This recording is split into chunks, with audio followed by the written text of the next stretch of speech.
अस्सलाम वालेकुम फ्रेंड्स, आज की वीडियो ट्यूटोरियल में हम पढ़ेंगे एसक्यूएल इंसर्ट स्टेटमेंट के changing the order of column के बारे में, जिसमें हम क्या करते हैं कि कॉलम का ऑर्डर जो है ना हम चेंज कर लेते हैं। सेकंड कॉलम को फर्स्ट कॉलम कर लेंगे या इस तरीके से, जैसे कि मैंने यहाँ पर लिखा है इंसर्ट इनटू टेबल नेम। उसके बाद मैंने लिख लिया कॉलम 2 पहले लिख लिया है, फिर कॉलम 1 किया है, फिर कॉलम 4, कॉलम 3। अगर आपके पास कॉलम 10 है या 10 तक है तो आप चाहें तो उनमें से कुछ भी रैंडमली आगे पीछे करके लिख सकते हैं, लेकिन आपको ये याद रखना है कि वैल्यूज़ हम उस हिसाब से देंगे। जैसे कि मैंने यहाँ पर लिखा था कॉलम 2, यहाँ पर वैल्यू भी मैंने कॉलम 2 की दी है, और उसके बाद कॉलम 1 मैंने लिखा था तो कॉलम 1 की वैल्यू दी। इस तरीके से आपको ये याद रखना है कि अगर आप जो कॉलम वहाँ पर लिख रहे हैं वो देंगे। अगर आप वहाँ पर कॉलम 10 लिख रहे हैं यहाँ पर वैल्यू 10 देंगे। इसी तरीके से अगर आपको जो भी लिखना है 9 को 1 करना है या 8 करना है उस हिसाब से कर लें। इसका मैंने लिखा जैसे कि insert into student, name second था मैंने फर्स्ट कर लिया, स्टूडेंट आईडी फर्स्ट थी मैंने सेकंड पे कर लिया, सिटी पिन फोर्थ था मैंने थर्ड पे कर लिया, सिटी जो हमारा था थर्ड पे था, कॉलम मैंने इसको फोर्थ पे कर लिया है।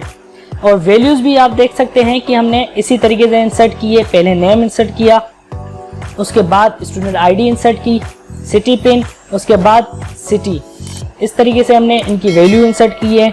अगर आपके पास अगर ज़्यादा कॉलम है, आपने कुछ ज़्यादा ही कॉलम्स आपने ऊपर लिखे हैं आगे पीछे कर ऑर्डर को चेंज करके, तो उस हिसाब से करेंगे। अभी हम इसका प्रैक्टिकल करेंगे। तो मैं यहाँ CMD में आ गया हूँ, डेटाबेस भी मैंने सिलेक्ट कर लिया है, SQL भी मेरा ऑन है।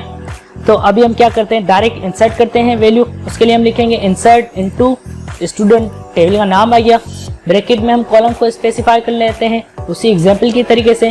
पहले हमने लिखा था नेम, उसके बाद हमने लिखा था स्टूडेंट आईडी, फिर हमने लिखा था सिटी पिन, हमने सिटी पिन नहीं लिखा था, हम लिखेंगे सिटी पिन।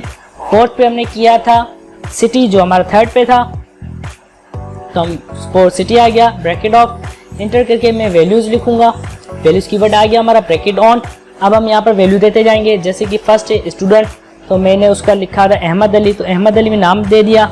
स्टूडेंट आईडी आप कुछ भी दे सकते हैं, मैं 055 दे रहा हूँ, लेकिन याद रखना जो हमने कॉलम दिए उस हिसाब से। अब फोर्थ पे हम लिख रहे हैं पंजाब जो हमारा है, सिटी हो गया। आप चाहें तो इसको और अगर कॉलम्स आपने इंसर्ट किए हैं तो मल्टीपल वैल्यूज़ भी इंसर्ट कर सकते हैं इस तरीके से, या फिर सो ऑन। आप देख सकते हैं कि यहाँ पर लिख के आ गया है क्यूरी ओके, ठीक है, हमारी क्यूरी ओके है। अब क्या करेंगे, हम चेक करेंगे कि हमारी डेटा इंसर्ट हुई है या नहीं हुई है। तो उसके लिए फिर से हम सिलेक्ट ऑल अप एरो से, क्योंकि हमने ये पहले कमांड यूज़ की थी, स्टूडेंट टेबल में से सिलेक्ट ऑल करेंगे। तो अब हम क्या करेंगे, इंटर करेंगे। इंटर करने के बाद हमारे पास जो भी डेटा होगी स्टूडेंट की जो हमने इंसर्ट की है, चेक करेंगे कि वो रन होती है, मतलब वो सिलेक्ट होकर आती है हमारे पास या नहीं आती, क्योंकि हमने ऑर्डर को अभी आगे पीछे किया है, पहले हमने सेम ही ऑर्डर में लिख रहे थे। तो आप देख सकते हैं कि हमारे पास सारी की सारी वैल्यूज़ जो थी हमने एक इंसर्ट की थी वो इंसर्ट हो गई। 55 अहमद अली पंजाब जहाँ पर हम इंसर्ट करनी थी और उन्हीं जगह पर इंसर्ट हुई है। हमने स्टूडेंट आईडी सेकंड पे की थी, लेकिन ये ऑटोमेटिकली फर्स्ट पर ही शो कर रहा है। तो आप उम्मीद आप समझ गए हो कि चेंजिंग ऑर्डर करने से इसको फ़र्क नहीं पड़ता अगर आप वैल्यू वही दे रहे हैं, उसी कॉलम की दे रहे हैं जो आपने ऑर्डर चेंज करने के बाद दी है। तो SQL उसको ऑटोमेटिकली एडजस्ट करके जहाँ पर कॉलम फर्स्ट है उसकी वैल्यू कॉलम फर्स्ट पर ही लेके जाता है। तो बस आज की वीडियो के लिए इतना ही है। आगे हम SQL के बारे में कुछ और पढ़ेंगे। Till then, thanks for watching.